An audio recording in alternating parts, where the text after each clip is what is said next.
আমরা এর আগেও ঢাকা লিগের বিষয় নিয়ে আমরা বিভিন্নভাবে যোগাযোগ করেও তারা বিভিন্নভাবে আশ্বাস দিয়েও সেটা ফেল করেছেন। তাহলে কতক্ষণ পরে আ আ আ এটার মানে কি?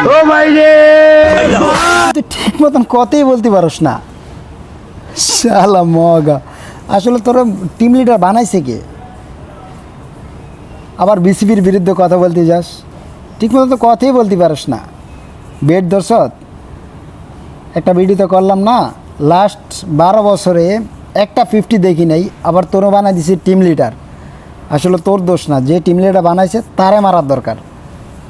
আসলে কি অল্প পানির মাছ বেশি পানিতে পড়লে এমনি তো একটু ফাল পারবে। তুই সমস্যা হইল কি, তোর জায়গার চেয়ে যোগ্যতা বেশি দিয়া লাইছে, আর কথার চেয়ে কথার অ্যাবিলিটি বেশি দিয়া লাইছে, তোর প্রশংসা করছে বেশি, তাই তোরা এরকম শুরু করছ। আর কি বললো মেহেদী হাসান মিরাজ, আমরা বিসিবির টাকা দিয়ে চলি, ওইটা বিসিবি আইসিসি থেকে যে টাকাটা আসে ওই টাকাটা দিয়ে চলি। আসলে কি বলি, তুই তো দেশের স্বার্থে খেলোস না, তুই নিজের স্বার্থে খেলস।